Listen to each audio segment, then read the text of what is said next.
Hello students, आज हम एक नया सब्जेक्ट स्टार्ट करते हैं और सब्जेक्ट का नाम है मैकेनिक्स ऑफ सॉलिड्स। ओके, अभी अपने फर्स्ट ईयर के सेकेंड सेमेस्टर में पढ़ा होगा अप्लाइड मैकेनिक्स, उसी से मिलता जुलता है हमारा मैकेनिक्स ऑफ सॉलिड्स। अगर हम मैकेनिक्स ऑफ सॉलिड्स की बात करें, पहले सब्जेक्ट की बात करते हैं, आखिर ये सब्जेक्ट कहता क्या है, आखिर हम इसमें पढ़ने क्या वाले हैं। जब मैकेनिक्स ऑफ सॉलिड की बात करें तो हम कहते हैं ये जो मैकेनिक्स ऑफ सॉलिड वर्ड आया वो हमारा वर्ड आया किससे? मैकेनिक्स ऑफ मटेरियल से। किससे है? मैकेनिक्स ऑफ मटेरियल से। हम कहते हैं साइंस की वो ब्रांच जहाँ पे हम मटेरियल के बिहेवियर के बारे में स्टडी करते हैं, उस पे लगने वाले फोर्सेस की स्टडी करते हैं, उन फोर्सेस से क्या इफेक्ट मिलते हैं, उनसे हमें क्या आउटपुट मिलता है, वो सब्जेक्ट हमारा मैकेनिक्स ऑफ मटेरियल्स कहलाता है। अगर हम मटेरियल्स की बात करें तो हमारे मटेरियल्स दो तरीके के होते हैं। एक हमारा होता है सॉलिड्स, एक होता है हमारे फ्लूइड्स। फ्लूइड्स के अंदर ही हमारे आ जाते हैं गैस एंड लिक्विड्स। क्लियर? अभी आप जब फोर्थ सेमेस्टर में जाएंगे तो आप मैकेनिक्स ऑफ फ्लूइड या फ्लूइड मैकेनिक्स पढ़ेंगे। अभी हम बात करते हैं मैकेनिक्स ऑफ सॉलिड्स। हम कहते हैं हमारे साइंस की वो ब्रांच जहाँ पे हम सॉलिड, किस पे? सॉलिड्स पे लगने वाले फोर्सेस एंड उसके इफेक्ट्स के बारे में बात करते हैं, एंड देयर इफेक्ट्स के बारे में बात करते हैं। वही सब्जेक्ट हमारा कहलाता है मैकेनिक्स ऑफ सॉलिड्स। ओके, अभी अगर कुछ लोगों के मन में एक क्वेरी आती है कि हमने लास्ट ईयर जो अप्लाइड मैकेनिक्स पढ़ा था वो भी तो हमने बॉडी पे ही बात की थी, सॉलिड्स पे ही तो बात की थी, तो कुछ बेसिक डिफरेंस है हमारे applied mechanics and mechanics of solid में, वो मैं आपको बताना चाहती हूँ। अभी जब हमने बात करते हैं अप्लाइड मैकेनिक्स, जो जनरल मैकेनिक्स हमारी कहलाती है, और ये हमारी होगी mechanics of solid, MOS, mechanics of solid. Applied mechanics की बात करते हैं तो अप्लाइड मैकेनिक्स में हमने जो बॉडी स्टडी की थी, जो बॉडी हमने ली थी, वो बॉडी हमारी कैसी थी? रिजिड बॉडीज थी। अब हम मॉस की बात करते हैं मैकेनिक्स ऑफ सॉलिड पे, तो यहाँ हम बात जो बॉडीज की करेंगे वो हमारी कहलाती है इलास्टिक बॉडीज पे बात करेंगे। किससे बात करेंगे? इलास्टिक। रिजिड बॉडीज क्या होती हैं? रिजिड बॉडीज पे वो बॉडीज होते हैं कि जिनपे हम फोर्स अप्लाई करते हैं। जब फोर्स अप्लाई करते हैं तो उनके शेप या साइज में कोई बहुत चेंजेस नहीं आते। हाँ, जैसे ही जैसा फोर्स लगाते हैं उनमें डिस्प्लेसमेंट हमें मिलता है। फॉर एग्जाम्पल, अगर हमारे पास कोई एक रिजिड बॉडी यहाँ पे है, हमने इस पे फोर्स F लगाया, इसकी पोजीशन मान लिया हमने अभी पोजीशन 1 पे है, तो after the application of this force ये बॉडी हमारी खिसक के पहुंच जाती है पोजीशन नंबर 2 पे।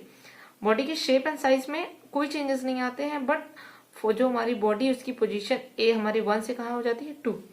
While in case of mechanics of solids हम इलास्टिक बॉडीज की बात करते हैं, यहाँ पे बॉडी की पोजीशन में चेंजेस नहीं होते हैं, यहाँ बॉडी के शेप एंड साइज में चेंजेस होते हैं।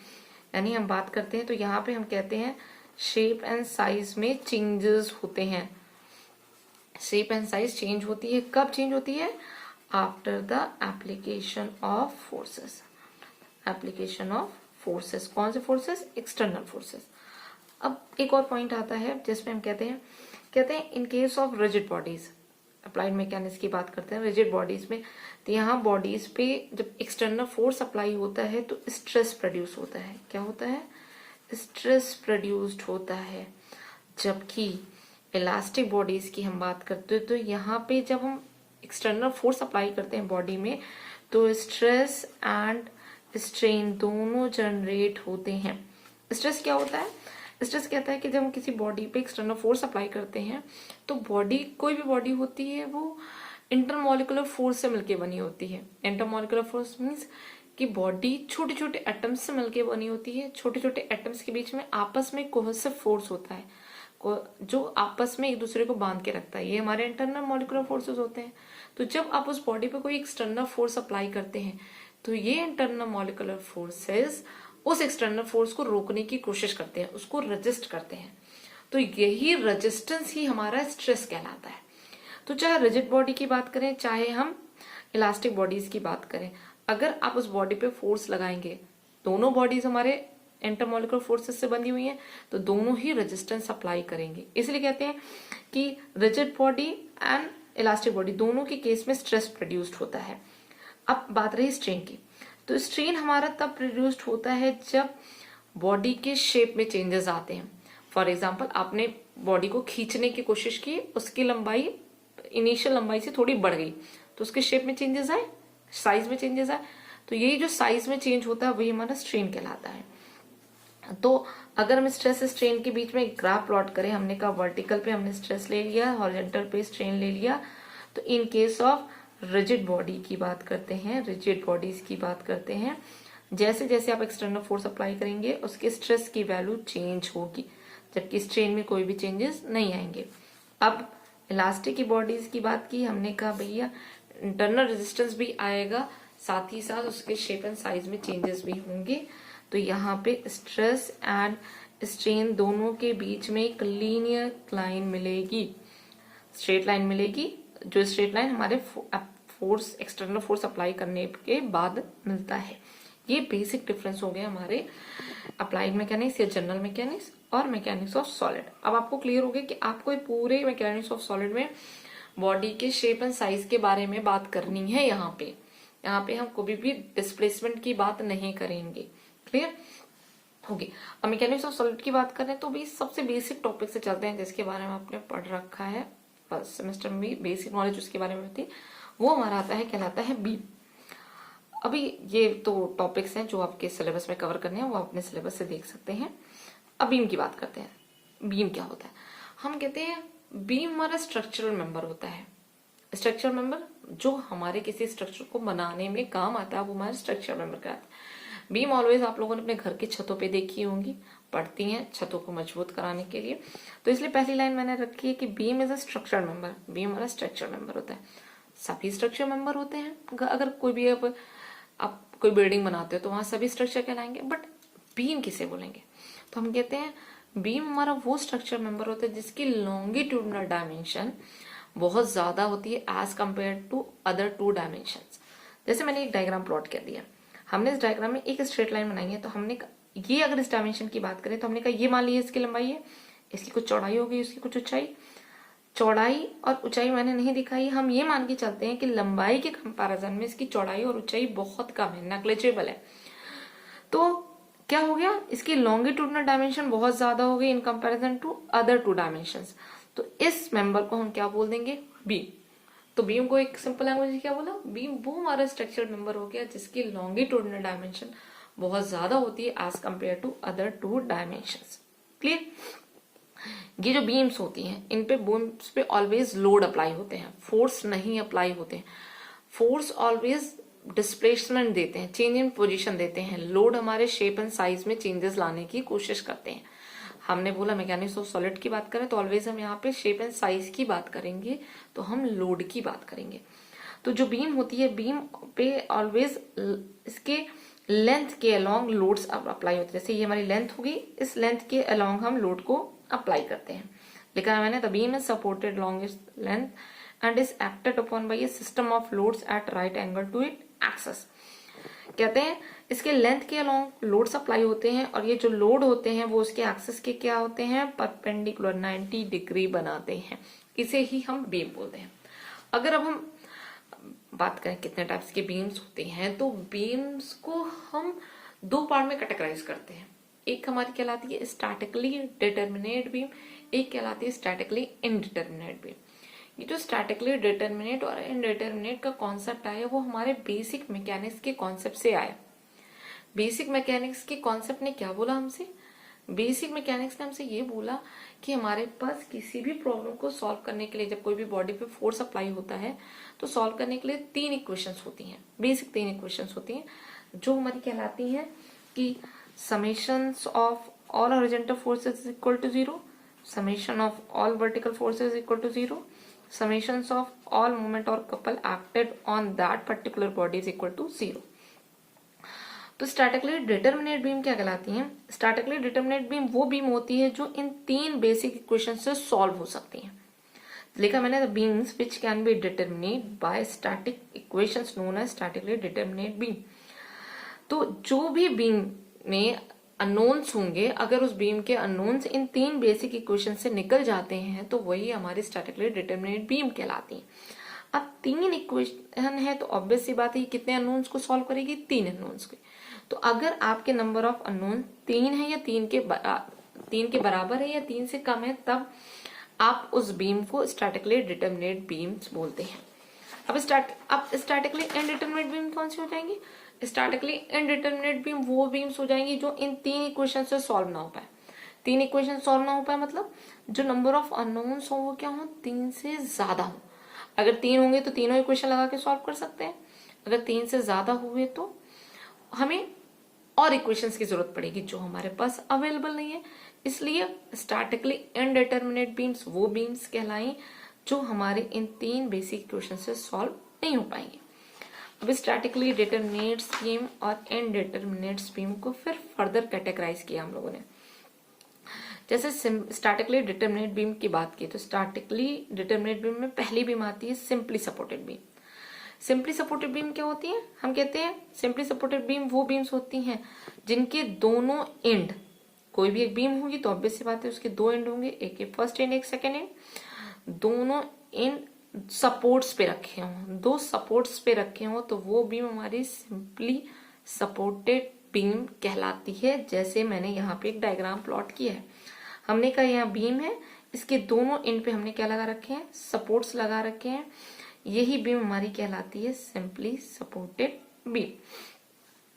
अब सेकेंड बीम हमारी आती है कैंटिलीवर बीम। कैंटिलीवर बीम क्या आती है कि हमारे पास भी 2 एंड्स होते हैं बट कंडीशन ये है कि हमारा एक एंड फिक्स्ड होता है।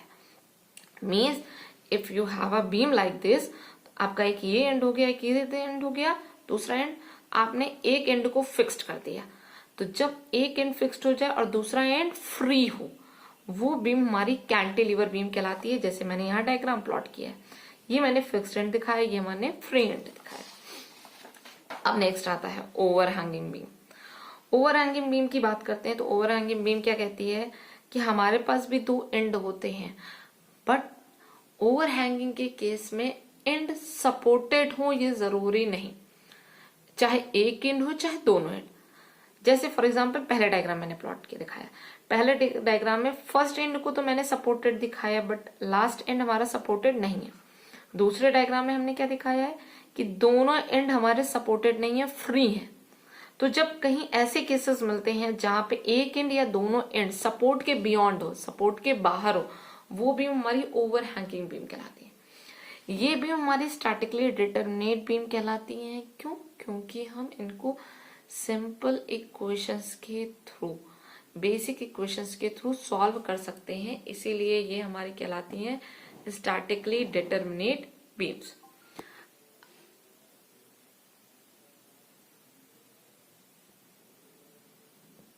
अब हम बात करते हैं स्टैटिकली इनडिटरमिनेट बीम्स की। अब स्टैटिकली इनडिटरमिनेट बीम्स क्या कहलाती हैं? स्टैटिकली इनडिटरमिनेट बीम की बात करते हैं तो इसमें 2 बीम्स हमारी मिलती हैं, एक फिक्स्ड बीम मिलती है, एक कंटिन्यूअस बीम। फिक्स्ड बीम क्या होती है? कहती हैं दोनों एंड इनके फिक्स सपोर्टेड होते हैं, दोनों एंड क्या होते हैं हमारे फिक्स्ड सपोर्टेड होते हैं, वो हमारी बीम कहलाती है फिक्स्ड बीम। कंटिन्यूअस बीम कहते हैं यहाँ पे मोर देन 2 सपोर्ट्स होते हैं, 1 2 से ज्यादा। अभी तक क्या हो रहा था? 2 बीम, सॉरी कोई एक बीम होती तो उसके 2 एंड तो 2 सपोर्ट, बट अगर इन दोनों सपोर्ट के बीच में हमने कई और सपोर्ट्स लगा दिए तो वो बीम हमारी कंटिन्यूअस बीम कहलाती है। सपोर्ट्स की हम बात करते अभी तक चले आ रहे हैं। अब हम बात करते हैं कि सपोर्ट्स होते कितने टाइप के हैं। तो जो एंड सपोर्ट्स होते हैं बेसिकली 3 टाइप के होते हैं, एक रोलर सपोर्ट, एक हिंज सपोर्ट, एक फिक्स सपोर्ट। ये हमने रोलर सपोर्ट का सिंबल बनाया है। रोलर सपोर्ट को ऑलवेज या तो इस सिंबल से दिखाया जाएगा या तो सिंपली आपको इस सिंबल से शो किया जाएगा। क्लियर? रोलर सपोर्ट क्या होते हैं? जैसे अभी सिंपल से हम बात करते हैं हमारे चेयर्स की बात है, जो रोलिंग चेयर्स होते हैं, नीचे बॉल्स लगे होते हैं। अब इसके बियॉन्ड सिंपल से बात करते हैं, कार के व्हील या साइकिल व्हील की बात करते हैं। साइकिल के जो पहिए होते हैं वो हमारे रोलर सपोर्ट होते हैं। साइकिल की पहिए की बात करें तो साइकिल के पहिए घूम सकते हैं और आगे पीछे मूव कर सकते हैं।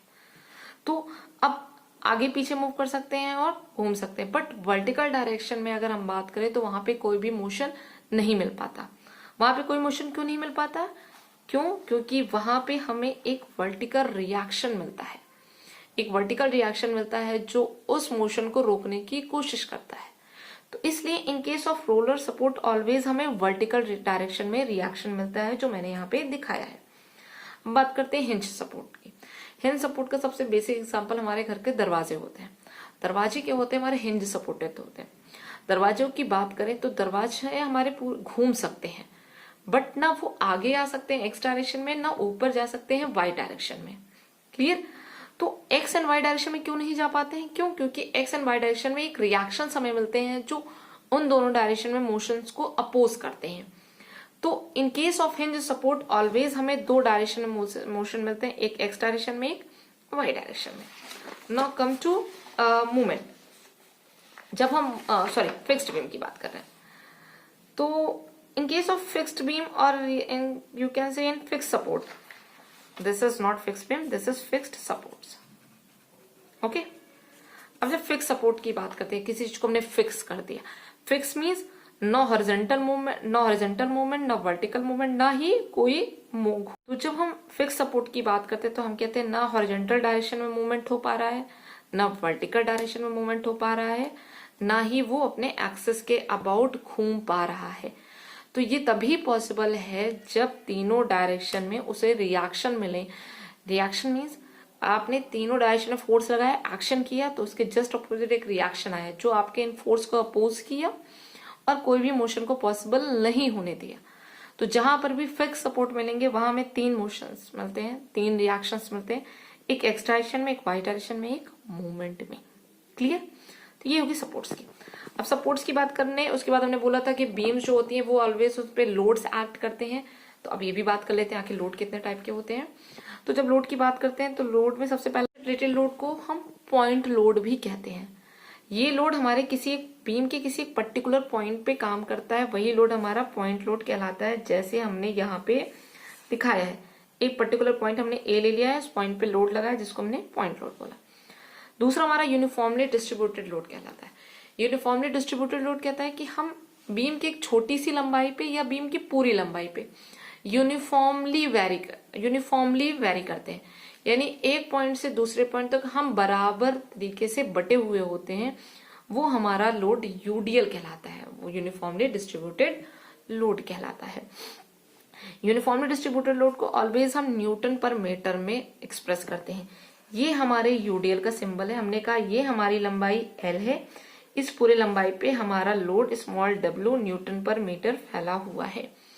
अगर आपसे कोई पूछे कि टोटल लोड की वैल्यू बताइए, तो आप यूनिट है न्यूटन पर मीटर, लेंथ है हमारी स्मॉल है, टोटल लोड हमारा इसका हो जाएगा डब्ल्यू इंटू एफ। इसी की तरीके से हमारा यूनिफॉर्मली वेरिंग लोड आता है। यूनिफॉर्मली वेरिंग लोड कहता है हम भी एक स्मॉल बीम की एक छोटी सी लंबाई या पूरे बीम पे काम करते हैं, बट हम हर पॉइंट पे। नेक्स्ट लोड की बात करते हैं। नेक्स्ट लोड है हमारा uniformly varying load. Uniformly varying load क्या होता है? कहते हैं कि ये बीम के छोटे से सेक्शन या फिर बीम के पूरे सेक्शन पे वर्क करता है। बस यूडीएल से डिफरेंस ये होता है कि यहाँ पे ये जो यूवीएल होता है, यूनिफॉर्मली वेरिंग लोड, ये हर पॉइंट पे वेरी करता है। फॉर एग्जाम्पल अगर हम किसी पर्टिकुलर पॉइंट पे स्लोप की बात करते हैं, अगर हमने कहा कि इस पॉइंट पे जो स्लोप होगा वही इस पॉइंट पे स्लोप मिलेगा हमें, वही इस पॉइंट पे स्लोप मिलेगा, मतलब हर पॉइंट पे जो लोड का वेरिएशन होता है वो लोड का वेरिएशन यूनिफॉर्म होता है। ये हमारा यूवीएल कहलाता है। अब नेक्स्ट एक हमारा और एक्ट करे जिसे हम कपल बोलते हैं। हम कहते हैं कि ये कभी कभी बीम हमारी सिर्फ कपल से सपोर्टेड होती है, वहां पे कोई लोड ना एक्ट करके सिर्फ एक कपल एक्ट करता है, उसे भी हम कहते हैं कि the beam is loaded by a couple. और जो हमारा कपल होता है वो ऑलवेज एक्सप्रेस्ड होता है न्यूटन मीटर पे। बीम हमारी कभी single load single point load से होगी आपकी लोडेड, या यूडीएल से या यूवीएल से या कपल से, या फिर सबके कॉम्बिनेशन से लोडेड होगी। ये सारे कॉम्बिनेशन भी बीम में पॉसिबल है, इंडिविजुअल भी बीम में पॉसिबल है।